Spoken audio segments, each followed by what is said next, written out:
in the worst case scenario, some patients may not make it. And those are hard. Those are hard days for us. And it's hard not to get emotional about it because you know that that's another life that we missed that opportunity to save. And that's why, one of our mottos that we have here is you give, they live. And it's as simple as that. When you give, you're giving somebody a chance to live. Wow. That's somebody's father, somebody's mother, somebody's brother, somebody's sister, somebody's grandparent. Right. You're giving that other family an opportunity to smile another day and say, you know what? We have hope. Time to embrace change and be about that life. This is Dr. Batts with the About That Life podcast, the podcast about life or living intentionally forever. Now, January is a time of tons of different things. I know people are coming off the backdrop of hopefully staying with that revolution or resolution that they've taken care of, or looking to do new things in a new year. Well, January is also National Blood Donor Donation Month. And the reason why that's important is that many Americans utilize the blood donation system. Did you know that less than 3% of people actually give into it? Whether we're using blood donation for surgical therapies or for patients who are undergoing cancer or those patients, unfortunately, that have blood disorders, blood donations are excuse the pun, lifeblood to many people. Notwithstanding our first responders, tactical athletes, our service members who also need blood when in the field of war.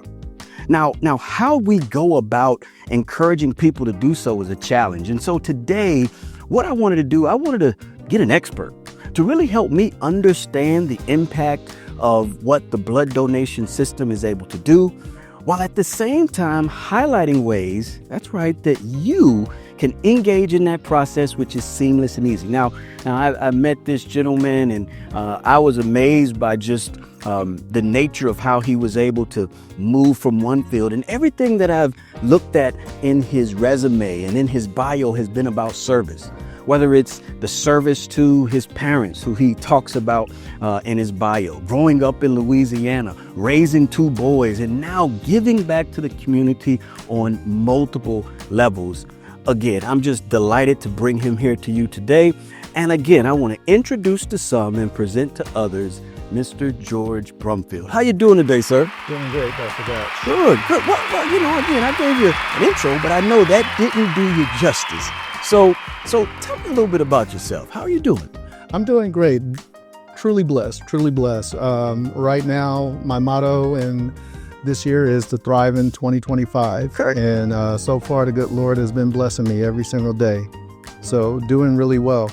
As far as myself, just came off a great vacation in Florida, spent some time there with my entire family, took my goddaughter, who's near and dear to my heart, to Disney World. So we had a really good time there, and I was able to kind of relax and, recharge. That's what you want. But the years kicked off. It's new, and I'm charged up, ready to go, and ready to get to work. All right. Well, it certainly sounds that way. And looking at some of the programs, and we'll touch on the big hitter programs, but really delving into how did you get into this space? Because a lot of people watch the show and listen to the show and understand that my focus is healthcare through the lens of fitness, nutrition, and health literacy. This is in the health literacy space, but how did you get it? Because I see you have a background in business, a background in IT, a background in computers. How did you loop that into healthcare? Very, very interesting. I have to say, first and foremost, through my network. I actually landed here at South Texas Blood and Tissue through a great confidant and a little bit of a mentor, a gentleman by the name of Larry Mitchell. He turned me on to another one of his colleagues, Susan Smith, and they gave me a call and said, hey, we think we have the perfect position for you. Now, the basis of that was my experience working in the call center space. I have close to 25 years working in that call center space, building businesses in that space, managing leaders in that space. And the blood bank was in need of a leader that had that experience. They wanted to bring me in to help them build their contact center to what it is today. And I was the right guy for the fit. It shows that, again, you have an energy or a positivity about you that really transcends to the people. When I look through some of the jobs, a lot of it was really growing people to move into positions of leadership, to move into positions where they can engage and get people to do things that, they're uncomfortable doing. As a physician, I tell people it's a challenge, right? Because it's our job to tell you, you kind of did something wrong. Now I'm going to help you do it right, but I'm going to make you do it right by doing something you don't want to do, right? And so that's the tough part about getting people or encouraging people to move into a space that they're uncomfortable with. Now take that background in communications and sales and marketing to some degree. How did you navigate that into the blood donorship space? A lot of it is connecting with folks and what is relevant and what makes sense to them. To put it simply, connecting the dots. Mm-hmm. So having the ability to connect the dots and make it real and tangible for your audience is the key to success. When you really look at, for instance, in the retail space, you see many people come in there, but why are you going to buy this shoe? Tell me a little bit about how you're going to do it or use it. What's your lifestyle? Do you run? Do you walk? Do you hike?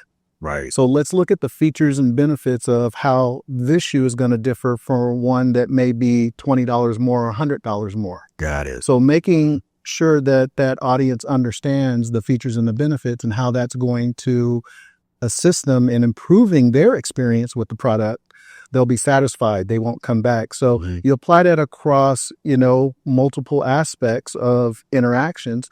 You take that to the technical space when I work for Comcast. The thing about digital sales, media, TV, and all that, it's all about, well, let's talk about what your interests are. What is it that you like to watch? So what I would always tell my team there is connect with the subscriber to see what type of shows they like to watch and then tie in the technology. One of the biggest products that we had at that time was DVRs. And I used to always tell my team, DVRs give people the ability to take their life back.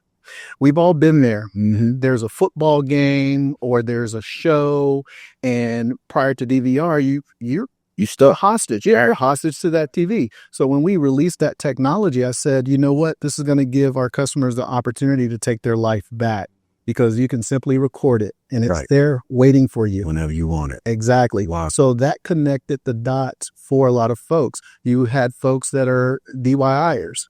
Mm-hmm. If you're doing, you want to do a new dish or you see something on the cooking channel and you don't have the time to watch it, guess what? You can record it and then you can play it back while you're attempting to make the dish or the entree. Wow. So it's all about connecting those dots and making it relevant to, you know what, this is going to benefit me. This is going to help me. So you take that to where we are now in my current role with blood donations. It's all about how is rolling up my sleeve going to impact my community, impact myself? And the thing is, first and foremost, about what we do, it's all about saving lives. Mm-hmm. I love it. There's no, I'm not trying to sell you insurance. I'm not trying to sell you an asset that's going to depreciate. I'm selling life. I'm selling life. And we all have a sense of community when it comes to trying to help that next person live or be the best versions of themselves than they can. And unfortunately, we have some individuals out there that need blood products to achieve that goal. Right. So if me as a donor, if I can put myself in a position to help that individual be the best version of themselves, be there for their families, relieve some stress, by knowing that there's blood on the shelves because of donors like, myself and the community of donors that service the community, that's a positive. That's uplifting our community. Right. And the biggest thing is, I never know when I'm going to need a blood product. Mm-hmm. Things happen very fast. They do. very fast. So it could be us having in need of an operation. It could be us or a family member that needs that blood transfusion. Wow. And if we're reluctant to educate ourselves on the need and how blood products make a difference in the difference in everyday life, we're doing a disservice to ourselves, but also our community. Wow.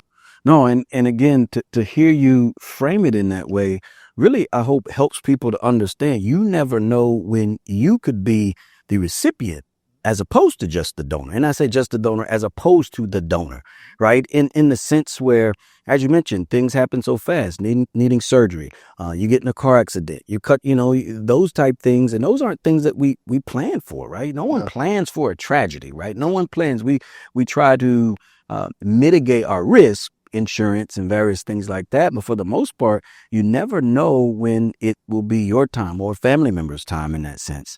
So just to help folks understand, what is the process of blood donation? Well, basically, it's a process of coming in. You have to register to donate. Through that, there is a screening process that we do to make sure that, you're eligible to donate. There are a couple medical questions that are asked, as well as lifestyle questions as well, because again, we are regulated by the FDA. So we just can't put out anything. And again, this is a life-saving product that can really hurt someone if it's not regulated. Right. Okay. Right. So once you've been screened and vetted and you're healthy enough to donate, then you proceed to make your donation. Now, for most first timers, and this is average, most folks making their blood donation for the first time, they can't remember what their blood donation or their blood type is. Right. And again, I'll follow my sword. I was one of those folks. It's like, it's been a while. Now, I thought I was universal, but I didn't know that I was O pos. Right. So with that, during your first blood donation, afterwards, you'll get all that information sent to you, whether it be the donor portal or our app, which is really nice. Okay. Talk a little bit app. Yeah, I'll talk a little bit about that later. But basically, it's kind of like a mini physical. So you have all your vitals checked, your blood pressure, your hemoglobin levels, your iron levels as well.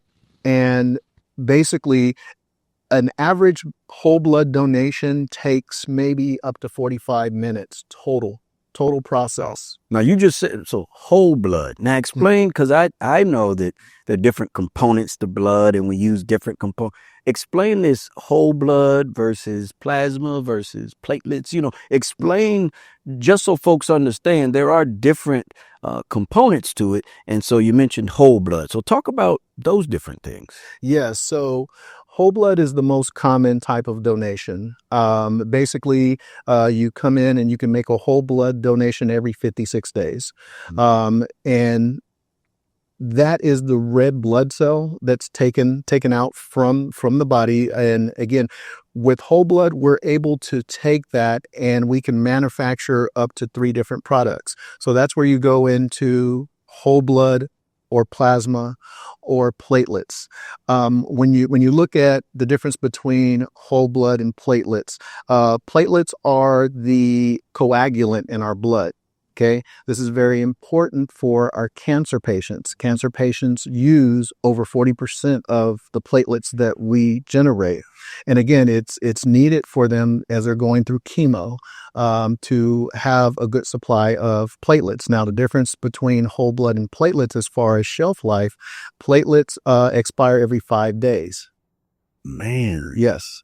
So as far as the frequency of platelet donations, you're eligible to donate every 7 days for platelets. Now, when you look at the difference in time, where whole blood is about 45 minutes, platelets can take up to 2 hours, because what we're doing is we're taking out the platelets, but returning the red blood cells to you. Got it. Okay. And plasma is very similar with that. You're still dealing with white blood cells, but you're taking that plasma out, returning the red blood cells. And plasma takes it's a little bit shorter of a duration to process plasma. Now, the good thing about where we are, looking at those time frames, technology is our friend, and we're finding ways to expedite that process while making it safe, Right. but also making the experience as pleasant as possible for our donors. Because, as we'll probably talk about, is what are the big things besides I'm afraid of a needle that keep donors from coming in and donating? Yeah, because I was gonna say, I talked to people. They said, "Hold on, I need all my blood, doc. I never know. Trust me, you're not using all your blood." So talk about those things, like you say, the outside of being afraid of a needle and maybe seeing the sight of blood. What are some things that you try to some myths that you try to dispel about blood donation? One of the biggest things is where where does the blood supply go, or who ends up getting this blood? We have some donors that feel, oh, it's going overseas or it's going outside. The good thing about South Texas Blood and Tissue, we let you know where your donation went, and I'll tell you, it's mainly right here in South Texas, the area that we service. Now, every donor, and this is a program that we adopted, we started it with our Heroes in Arms, which is a certain blood type, which is O pos, and the Heroes in Arms blood is used for trauma, and I'll talk a little bit about that here in a minute. But basically dispelling where, how is my blood going to be used? You're utilizing it for something secretive. It's like, no, we use it for life-saving cures, to research bloodborne pathogens, to really create advanced therapies, for folks that are dealing with blood diseases. Right. So that's one of the biggest things that we dispel. The other thing is, oh, this is going to take forever, or I'm going to get bruised. Now, although every now and then, there will be an occasion where there may be a bruising. We have highly trained phlebotomists that, are backed up by senior phlebotomists to ensure that the experience is great. Because the one thing that we understand here is if our blood donors have a negative experience, they won't come back. Right. They won't come back. So, outside of the sight of a needle or the sight of their own blood, we're trying to make sure that we're very conscious of the overall experience that they have.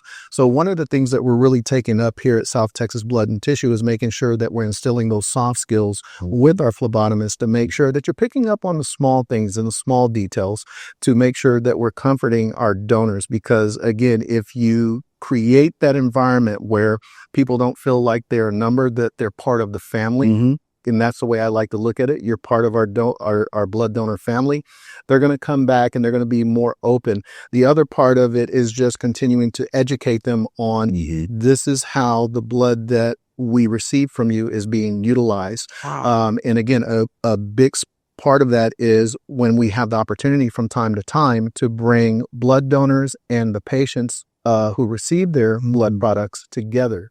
I know you had, not to cut, but I know you had told a story, and I don't know if you can, but just about one of the donors and how we were walking through the facility and we saw the image, and you told that story about how now, their life has been changed by that donation. So what's one of those stories that you can, if you can, I don't know if you can tell, but that really kind of tugged at my heartstrings, and just seeing myself and my child in that story, and just really, going out. Because I know that's not a singular event, and it's multiple probably stories or instances where you see that.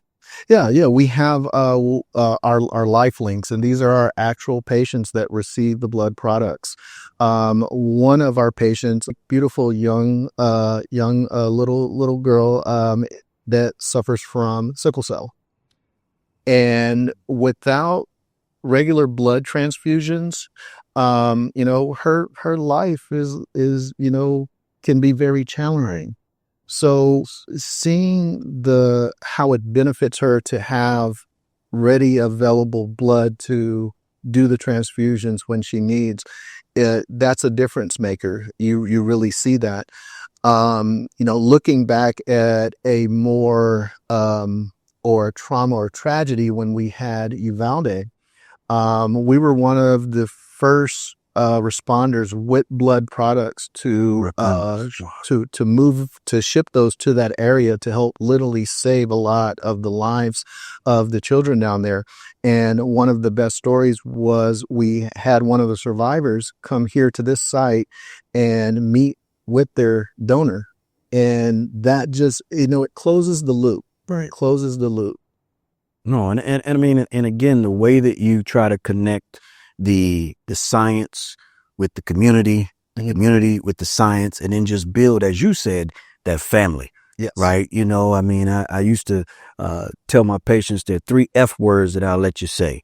One of them is focus, meaning you're focused on a target. The second is forgive. Yes. Forgive yourself sometimes, right? But also forgive those around you. And finally, it's family. Those are those F words that I'm okay with you saying, right? Because they really help to build this concept of gratitude that we know, even though the hard science is there, we know that it helps people have better outcomes as they move forward. Yes. Now speaking to community, that's how we met, right? Yes. We met through I don't know if it was your program or it was a great idea to say, hey, let me reach out to the fraternities and sororities and engage. And as most of my viewers know, I'm a member of the best fraternity, the Kappa Alpha Psi, right? I am a man of Kappa Alpha Psi Fraternity Incorporated, and our San Antonio alumni chapter came out, and you had brothers going back, giving blood, doing different things, talking. And so talk about that fraternity, sorority, community engagement push that you're doing here in San Antonio. Okay, yeah, definitely. So basically, ironically today, which it's Dream Week, we just presented the award for the 2024 recipient of the Dr. Charles Richard Drew Commemorative Blood Drive Award.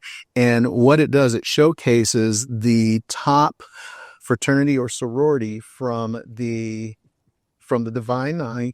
And it wasn't us. It wasn't you guys, but you guys made a great push. We did. And I'll tell you, I think this year is going to be a banner year for you because I was just in contact with Mr. Harrell. Okay. So we're good. All right. So we go, you guys. All right. But with that being said, how this program started, it actually started with my 3 founders. You had Brother John Cooper, Brother Ron Bright from your fraternity, and then Dr. Varner, Derek Varner. Okay. So Dr. Derek Varner and Brother Cooper are both from Omega Psi Phi. And of course, Mr. Bright is from Kappa Alpha Psi. That is true. So I met with these 3 gentlemen, and it was just an idea. We want to spread the word. We know that one donation a year is not getting the job done. We're avid donors ourselves. How do we partner to get the word out, and how do we make it a Divine Nine thing?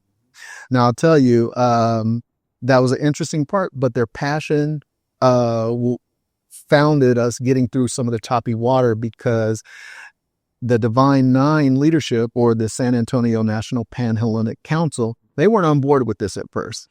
So these guys were a little bit of lone wolfing out. Right. But long story short, through their passion and perseverance, they started introducing me to the right stakeholders within the Divine Nine to really get this program launched. Right. So in our first year, we had a total of 140 donations made. Majority of those donations were pushed through the Omegas. However, in this year, we saw a little bit more participation from the other fraternities and sororities. So it's starting to gain momentum. So this year we finished up with 151 donations. So that's well over 450 lives that you're touching over the course of last year. And with this year, I think we definitely are setting a goal to try and take that and double that number at least. So where we are now today, we have all 9 chapters, San Antonio chapters of the Divine Nine participating. This year, what my hope is for it to be a banner year to get our sororities involved. And part of that is the educational piece. Right. So when we met, what you experienced was your brother, Mr. Richard Wilson, as well as Patrick Harrell, contacting me and saying, hey, we want to do something special. What can we do? And I said, well, why don't y'all come down to our site? Let's make it convenient. Come down to our site. I will host you.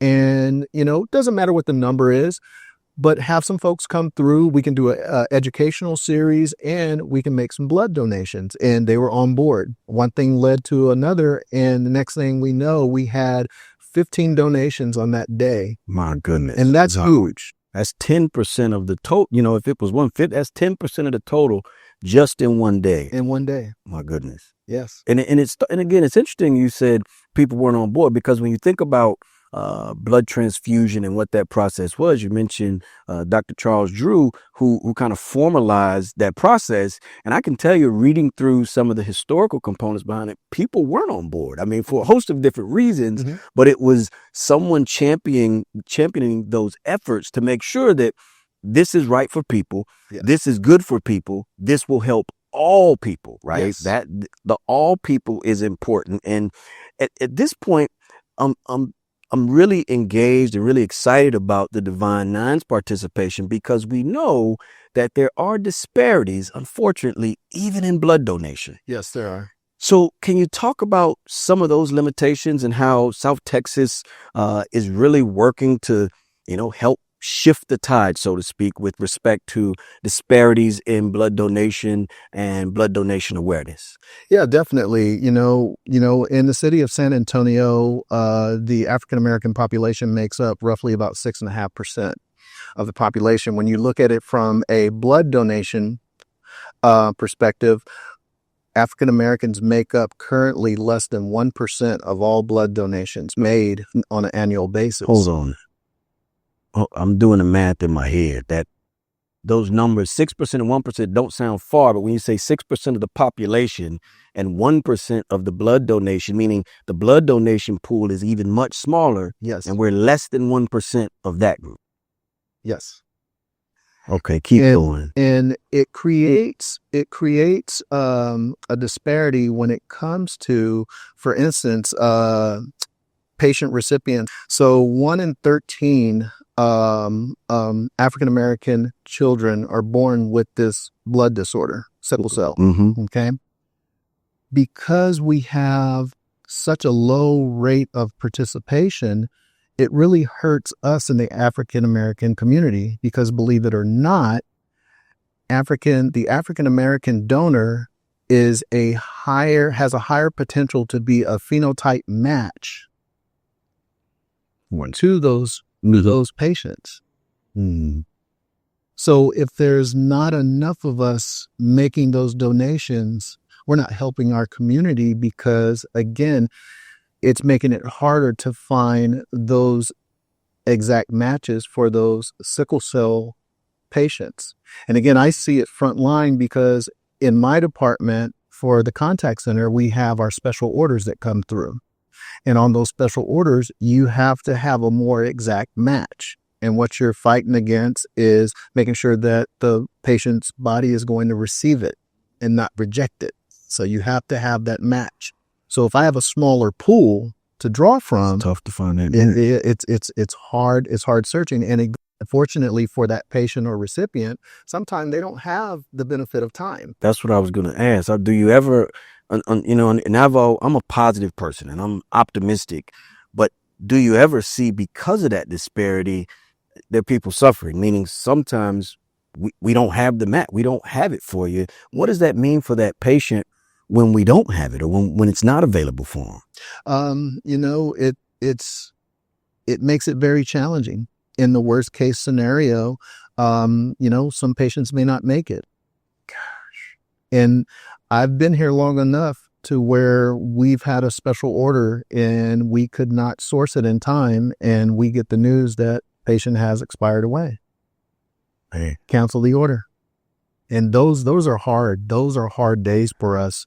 And it's hard not to get emotional about it, because you know that that's another life that we missed that opportunity to save. And that's why, one of our mottos that we have here is you give, they live. Mm. And it's as simple as that. When you give, you're giving somebody a chance to live. Wow. That's somebody's father, somebody's mother, somebody's brother, somebody's sister, somebody's grandparent. Right. You're giving that other family an opportunity to smile another day and say, you know what? We have hope. And we got another day to live. Got another day to figure it out. Yeah. And I think when you put a number to it, put a person to it, put a face to it, it really kind of encapsulates the what I saw, when we came and we were given, and even though I didn't know that, those 2 hours are giving someone else a lifetime, right? It seems so small. So you're saying an hour can really, and it really does, based on how you all partition, break it down, match that blood, and not only African American, but all communities. But I know that there's a huge disparity in the African American community with that. Now, I know that outside of the D9 project, you're working on a few other projects to really, like I said, shift the tide and make blood donation more commonplace. Yes. So what are some of those? And they mentioned the app. Let's hear about the app.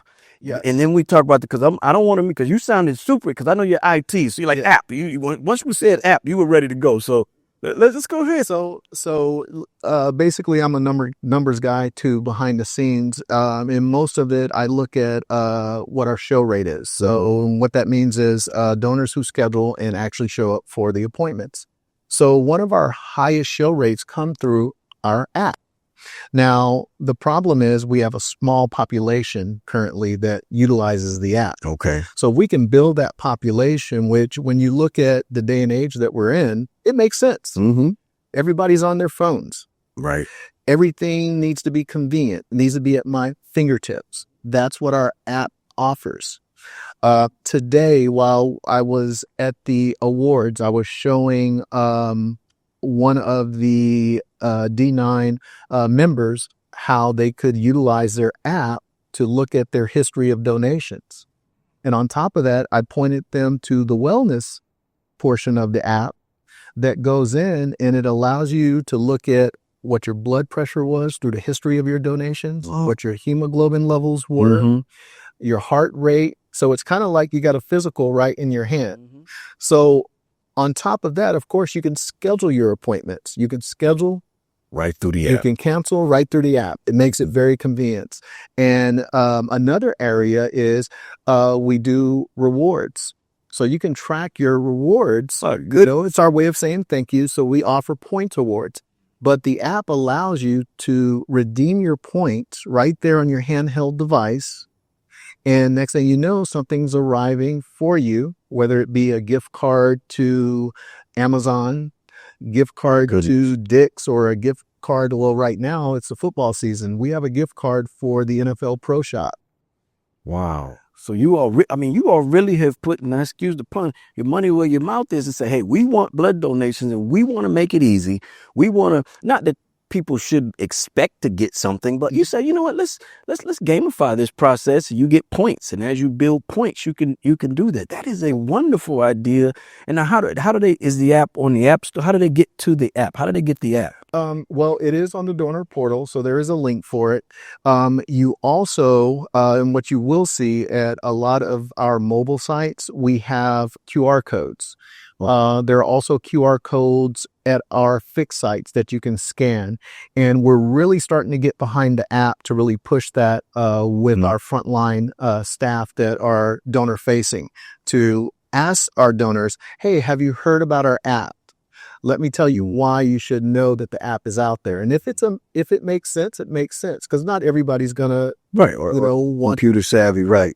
If a closed mouth never gets fed. So if we don't share that and share that information of the benefits of how it's going to help them through their blood donation experience, guess what? we're doing ourselves a disservice. And you never know. We'll never know. I love it. I love it. Again, novel ways to get through there. Now, one program that I was interested in, and I know we've done some content on this before, was the program for service members and the warriors or heroes. Talk The about Heroes in Arms. Yeah. Okay.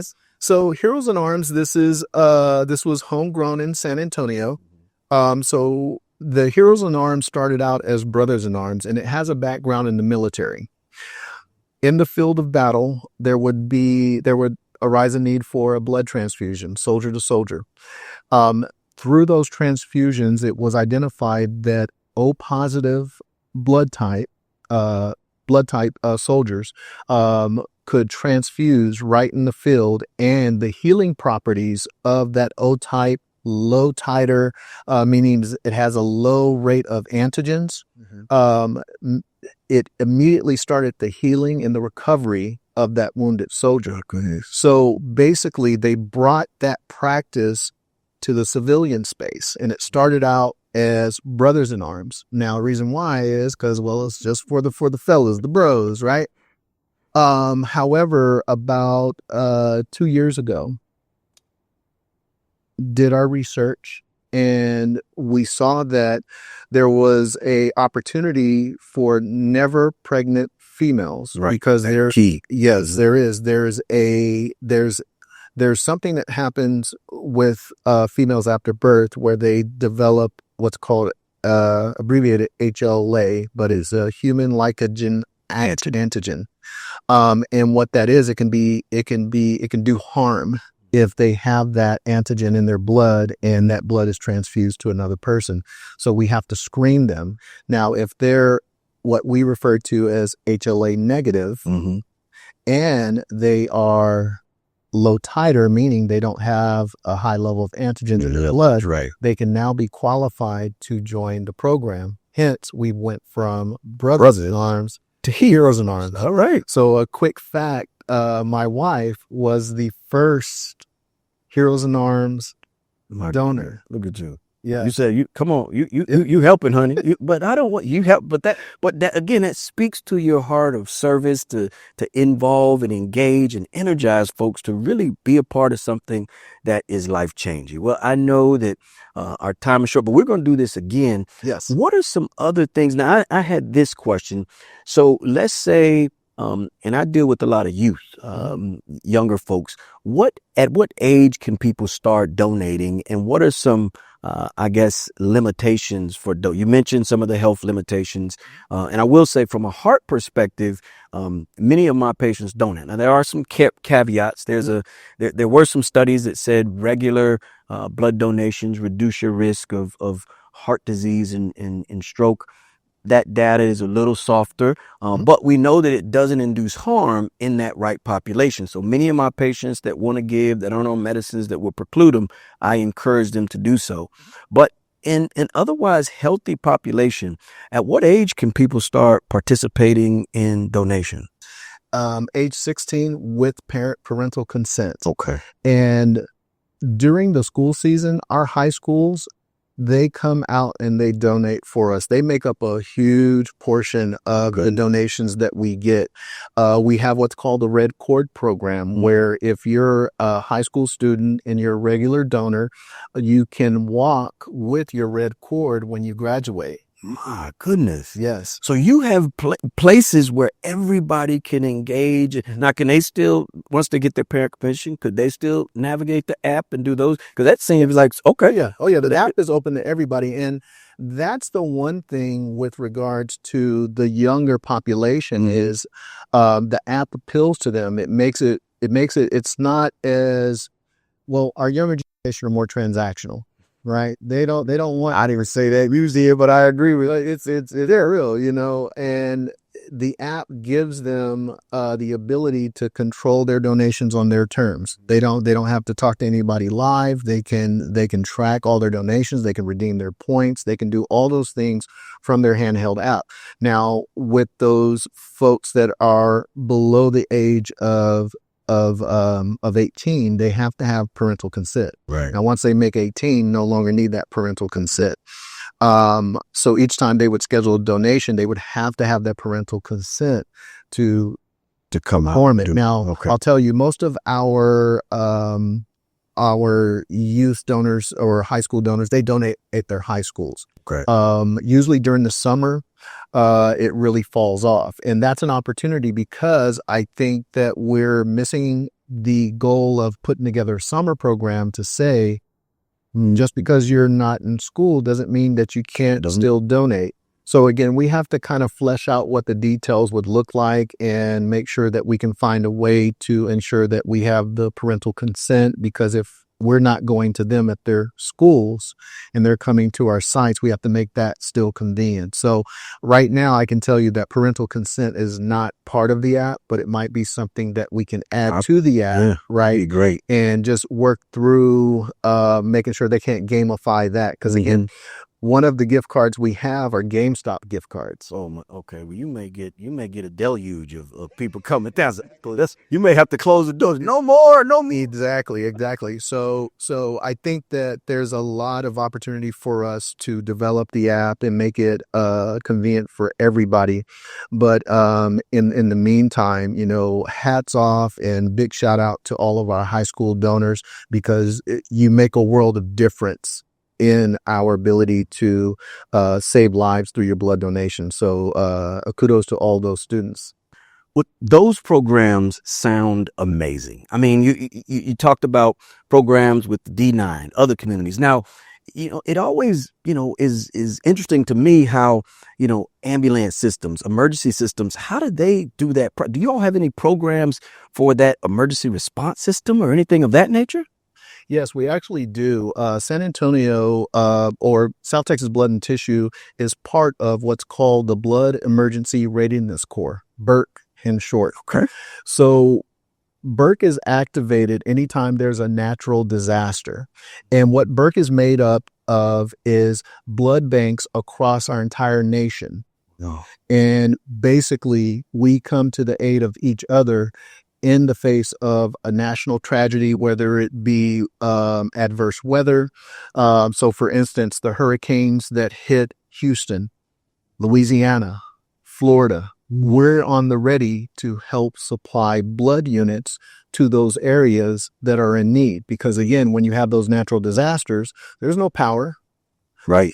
People don't have the ability to come in and give blood as easily. So those communities still need to be serviced. Mm-hmm. So with the Blood Emergency Readiness Corps, we're able to catch the backs of our communities across the nation when we have these instances.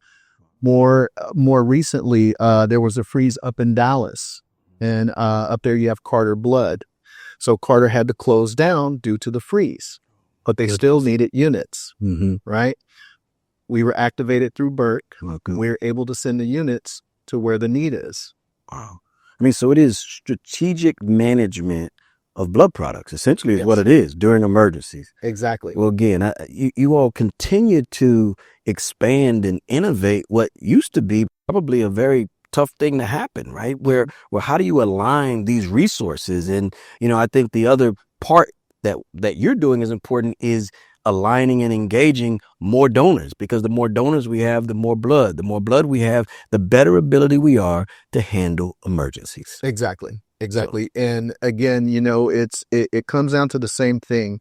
You have the fires out in California right now. Right now we're on call for that.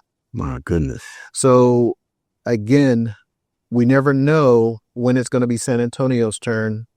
God forbid we have a national tragedy or bad weather or anything that goes down. But it's good to know that being part of the BERC community, we have other blood banks that are going to come to our aid. Well, again, I am just amazed. Again, I knew when I met you, I said, man, this is a guy, I like his energy. I like what he's doing. So in that, any other programs that you want to highlight before I have you give us some parting words or words of wisdom? Because we'll have to come back and talk about organ donating. I know you got a team from the organ side. You got a team. We're going to talk about what all those mean. But any other programs or words of wisdom before we close out? Well, No other programs that I'll highlight at this time, because I would hate to steal the thunder. And I think that we can bring those folks in and, they can confidently and competently explain their areas. But to your point, South Texas Blood and Tissue is just one division of the parent company, which is BioBridge Global. Okay. So we do have tissue donation. We do have advanced therapies. We do have organ donation as well. So with that, we can get those teams in, and the All of Us program, we have a team that runs that, and we partner with them from time to time on some of the events that we look out for. So as far as any of the other programs, I would say to all of our donors, look out for our programs that allow you to pay it forward or double your impact. And for instance, we just finished our Double Your Impact campaign with the food bank, where as a donor, you can redeem points to supply meals to those in need. Wow. So I just love it. Yes. I love it. Just multiplying the gratitude, multiplying the reciprocation of goodwill. And I think that's something, especially nowadays, that we need a little more of. Yes. Well, I got to ask for some words of wisdom, some key points. You said some mottos of the facility, and I know people want to hold on to those. But if you had three things to let us know before you go, what would they be? This is what I would say. I would say get engaged, get involved, ask the question. And again, if you can't give of yourself, ask that family member, are they willing to give on your behalf? It's all a community thing, community based. And this is what I would say, especially for South Texas, specifically here in San Antonio. Our city is growing. You can't go 2 square miles without seeing a new school, roads being expanded, a new hospital facility, new housing. So our city is expanding, and what you have to realize, that's putting a bigger demand on our existing blood supply. So we need everybody to roll up their sleeves and commit to compassion. And again, we have our commit for compassion, but we're saying if you can come in 2 times, commit to compassion. I like it. And we'll take that. My goodness. Well, again, Mr. Brumfield, I enjoyed our discussion. I told you I'm energized, educated, and empowered to do something to really help change our community. Likewise. Appreciate the time. As I mentioned, this is Dr. Batts with the About That Life podcast, the podcast about life where we live intentionally forever. Today, I got to talk to a hero, a champion in the space of blood donation, really making sure that not only his city, but the country, the region is taken care of with respect to blood donation.